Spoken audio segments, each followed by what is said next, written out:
اس ملک کا کسی مائی کے لال میں ہمت نہیں ہے کہ اس ملک سے مسلمان کنوا لے. یہ کسی کی جاگیر نہیں ہے. یہ ملک یہ ان لوگوں کا ملک ہے جنہوں نے اس ملک کی آزادی کے لیے کام کیا ہے. مسلمان جو ہے صف اول میں ہے جس نے ملک کی آزادی کے لیے قربانیاں دی ہیں. ہم اس ملک کو چھوڑ کے نہیں جائیں گے. ہم اللہ اکبر. اب بھی یہی عالم ہے کہ گلی کوچوں میں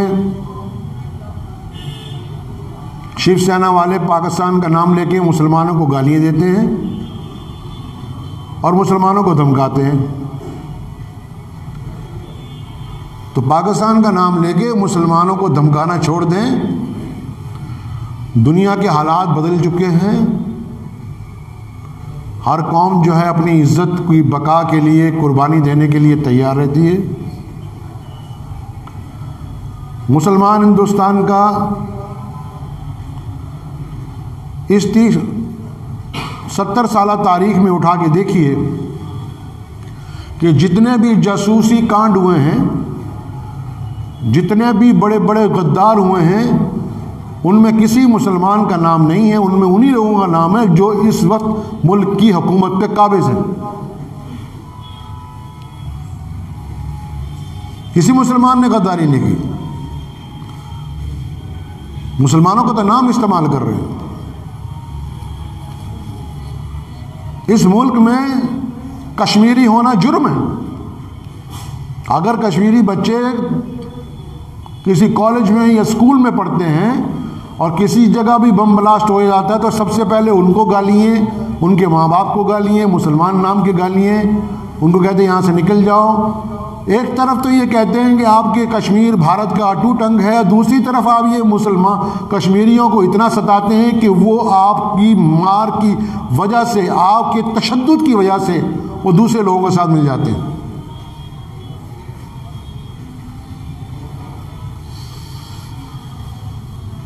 کوئی بھی مسلمان کو پکڑتے ہیں, پہلے سے ہی ایک لال رنگ کا رومال اور 2-4 کتابیں وہ لا کے رکھی جاتی ہیں اور بتایا جاتا ہے کہ تم دہشت گرد ہو, تم نے یہ کیا, تم نے وہ کیا. اور کئی بار ایسا ہوتا ہے کہ 2 سال مقدمہ چلنے کے بعد, 5 سال مقدمہ چلنے کے بعد اس کے خلاف کوئی ثبوت نہیں ہوتا اور عدالت اس کو بری کر دیتی ہے. کئی بار 11 سال کے بعد بری کیا گیا. تو جو 11 سال اس نے جیل میں کاٹے وہ کس کھاتے میں گئے؟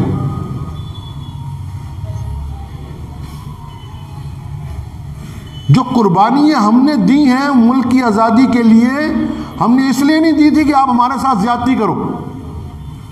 ہم تو آپ کے ساتھ شانہ بشانہ اس ملک کی ترقی کے لیے, اس ملک کی دفاع کے لیے, اس ملک کی عزت کے لیے کھڑے ہوئے ہیں. 30 کروڑ مسلمان ہندوستان میں ہیں, یہ پاکستان نہیں کیا, انہوں نے پاکستان جانا قبول نہیں کیا. ہم نے اس ملک میں رہ کر اس ملک کی خدمت کی ہے. آپ ہم سے کہتے ہو پاکستان چلے جاؤ, ہم پاکستان کیوں جائیں؟ یہ ہمارا ملک ہے, اس ملک کی مٹی سے ہمیں پیار ہے. اس ملک کے اندر ہمارے بزرگوں نے قربانی دی ہے. اس ملک کی آزادی کے لیے ہمارے بزرگ شہید ہو گئے, ہمارے بچے یتیم ہو گئے, ہمارے گھروں کو آگ لگائی گئی, ہمارے بزرگوں کو پھانسی کے پھندوں میں چڑھایا گیا. ہم اس ملک کو کیسے چھوڑ سکتے ہیں؟ ہم اس ملک میں مریں گے, ہماری ہڈیاں یہاں کھاد بنے گی. اس ملک کا کسی مائی کے لال میں ہمت نہیں ہے کہ اس ملک سے مسلمان کنوا لے. یہ کسی کی جاگیر نہیں ہے. یہ ملک یہ ان لوگوں کا ملک ہے جنہوں نے اس ملک کی آزادی کے لیے کام کیا ہے. مسلمان جو ہے صف اول میں ہے جس نے ملک کی آزادی کے لیے قربانیاں دی ہیں. ہم اس ملک کو چھوڑ کے نہیں جائیں گے. ہم یہیں رہیں گے, اسلام کی تبلیغ کریں گے اور ڈنکی کے چوٹ میں تمہاری چھاتی پر بیٹھ کر کلمہ لا الہ الا اللہ محمد رسول اللہ صلی اللہ علیہ وسلم پڑھیں گے.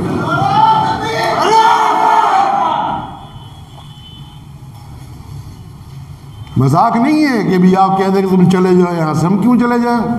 ہم تو یہیں رہیں گے انشاءاللہ تعالی. اللہ نے ہمیں پیدا کیا یہاں, تو یہی رہیں گے انشاءاللہ تعالی.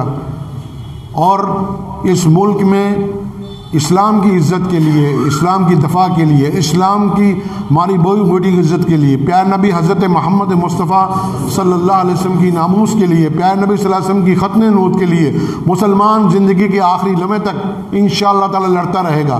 مسلمان اپنے موقف سے پیچھے نہیں ہے. مسلمان کبھی کسی پہ زیادتی نہیں کرتا، مسلمان نے کبھی کسی کے ساتھ دھوکہ دھڑی نہیں کی۔ اس ملک کی تاریخ اٹھا کے دیکھ لیجئے کہ مسلمانوں نے ہمیشہ اس ملک کی ترقی کے لیے کام کیا، مسلمانوں نے ساتھ دیا آپ کا، لیکن آپ نے یہ سمجھا کہ آج ہم اقتدار میں آ گئے ہیں تو کسی طرح مسلمانوں کو کچل کے رکھ دیں، اور آپ نے ایک لے پالک جو اپنی اولاد ہے شیو سینا اس کو اس ملک میں چھوڑ رکھا ہے۔ بتائیے کسی مسلمان نے ایسی تنظیم بنائی ہے اس ملک میں کہ وہ ڈنڈے لے کر اور یا اس ہتھیار لے کے گھومے سرے عام؟ کسی مسلمان نے آج تک نہیں بنائی۔ اور آپ کی حکومت ہوتے ہوئے آپ کی فوج ہے، آپ کی پولیس ہے، آپ کی انٹیلیجنس ہے، اس کے بعد بھی آپ نے ایسی تنظیمیں بنائی ہیں جو سرے عام غنڈہ گردی کر رہے ہیں اور جو ہے غریبوں کو، مسکینوں کو، آپ نے مسلمانوں کو چھوڑیے دلتوں کے ساتھ جتنا ظلم و تشدد کیا ہے کہ یو پی کے اندر ایک دلت جو ہے وہ ایک سورن ہندو جو ہے، جو اونچی ذات کا ہندو ہے، اس کے گلاس میں پانی نہیں پی سکتا۔ آپ جائیے وہاں الہ آباد کے علاقے میں بھدوئی کے علاقے میں گیا تو میں وہاں دیکھا چائے کی دکان میں دیکھا کہ الگ الگ گلاس پڑے ہیں۔ میں نے پوچھا یہ گلاس کس کے ہیں؟ انہوں نے بتایا کہ یہ جو گلاس ہیں یہ بالمیکی سماج کے، دلت سماج کے ہیں، اور یہ جو گلاس ہیں یہ جو اونچی ذات کے ہندو ہیں ان کے گلاس ہیں۔ مقصد ہے کہ اس ملک کے اندر یہ حالت ہے کہ بھی آپ کے مذہب کے ہوتے ہوئے آپ نے لوگوں کے ساتھ تفرقہ ڈالا ہوا ہے۔ آپ چاہتے ہیں کہ پھوٹ ڈالو راج کرو۔ آج اس ملک کا دلت جو ہے، آج اس ملک کا جو بالمیک سماج ہے، جن کے اوپر آپ نے 1400 سال سے آج ظلم کر رہے ہیں، آج وہ لوگ جاگ گئے ہیں، ان کو بھی پتہ لگ گیا ہے کہ جس طرح مسلمانوں کے ساتھ زیادتی ہو رہی ہے اسی طرح ان کے ساتھ بھی زیادتی ہو رہی ہے۔ ہم نے آج تک پورے ملک میں دلتوں کے ساتھ، بالمیک سماج کے ساتھ، ان کمزور طبقوں کے ساتھ جن پہ ظلم و تشدد ہوتا تھا، مسلمانوں نے ساتھ دیا۔ کیوں؟ کہ ہمارے نبی حضرت محمد مصطفیٰ صلی اللہ علیہ وسلم کی تعلیمات ہی ہم کو یہی دکھاتی ہے، تعلیمات ہی دکھاتی ہے۔ اللہ کے نبی صلی اللہ علیہ وسلم فرمایا کہ تمہاری کامیابی کمزور لوگوں کے اندر ہے، کمزور لوگوں کے اندر ہے، جو غریب ہیں، کمزور ہیں، ان کی امداد کیجئے، ان سے پوچھئے ان کا کیا حال ہے۔ تو مسلمانوں نے ہر مقام پہ، ہر جگہ یہ کوشش کی کہ ابھی کسی بھی طریقے سے ملک میں امن رہے، شانتی رہے، ملک جو ہے ترقی کرے، مسلمان آگے بڑھے۔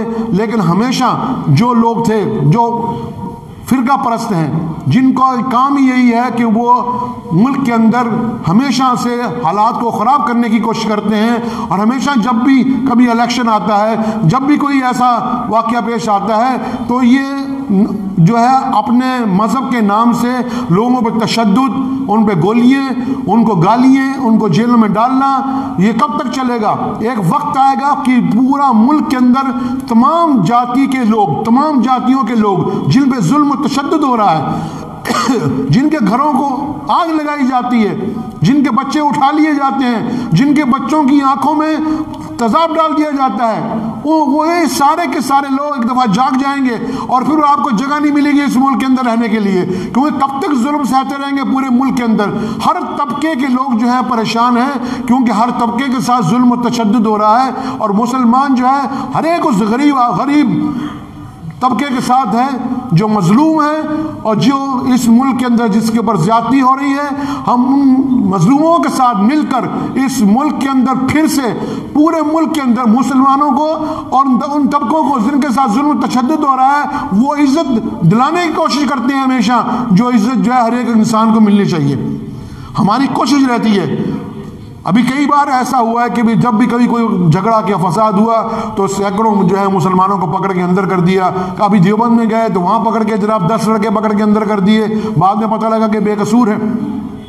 1010 لڑکے جو ہے پورے ملک میں سے اٹھا لیے کہ تمہارا قصور ہے کہ تم نے پاکستان کی ویب سائٹ کھولی ہے، چاہے انہوں نے کھولی ہے چاہے نہیں کھولی، کئی بار غلطی سے بھی آدمی کا ہاتھ لگ جاتا ہے۔ ایسی جرم کے اندر یہ کوئی چھوٹے چھوٹے جرم ہیں، ایک جو نیٹ کے اوپر جو چیز آ رہی ہے کوئی بھی آدمی کھول کے دیکھ سکتا ہے کہ اس میں جرم، آپ نیٹ بند کر دو پورے ملک میں، مت چلاؤ نیٹ، ہمیں ضرورت نہیں ہے نیٹ کی، تم مت چلاؤ۔ تم گوشت میں نے تو پہلے بھی کہا تھا گوشت کاٹنا بھی بند کر دو، گائیں بکری بھینس جتنا مرغا جتنا بھی بکرے ہیں وہ سارے ملک میں بند کر دو، مت کھاؤ۔ ہم مسلمان نہیں کھائیں گے 2 سال، ہم مر نہیں جائیں گے گائے کے بغیر یا بکرے بغیر یا مرغے کے بغیر، بند کر دو، ہم نہیں کھائیں گے۔ تم خود کہوگے میں 2 سال کے بعد کہ یہ بکرے کھاؤ، یہ مرغے کھاؤ، کیونکہ اتنے زیادہ پھیل جائیں گے۔ مقصد کہنے کا یہ ہے کہ آپ لوگ جو ہے اس دھرم کے نام سے ظلم کرنا چاہتے ہیں، اور انشاءاللہ تعالی ہم دبیں گے نہیں کہ انشاءاللہ تعالی، کیونکہ ہم نے قربانی دی ہے اس ملک کو آزاد کرانے کے لیے، ہمارے اکابرین نے قربانی دی ہے، ہمارے بزرگوں نے قربانی دی ہے، ہمارے گھر جلے ہیں، ہمارے گھروں کو آگ لگائی گئی تھی جو پاکستان بننا تھا، اس وقت اس ملک کے اندر انگریز نے کوئی کمی نہیں کی، مسجدوں کے مسمار کر دیا تھا، اور قبرستانوں پہ بلڈوزر پھینک دیے گئے تھے، اور بڑے بڑے مدارس کو گرا دیا گیا تھا، اس کے باوجود بھی ملک کا مسلمان آپ کے ساتھ ہے۔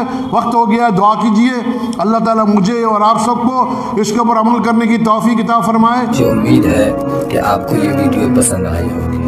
اگر پسند آئی ہو تو یہ آپ اپنے دوستوں کے ساتھ شیئر کریں، اور اس چینل کو سبسکرائب ضرور کریں۔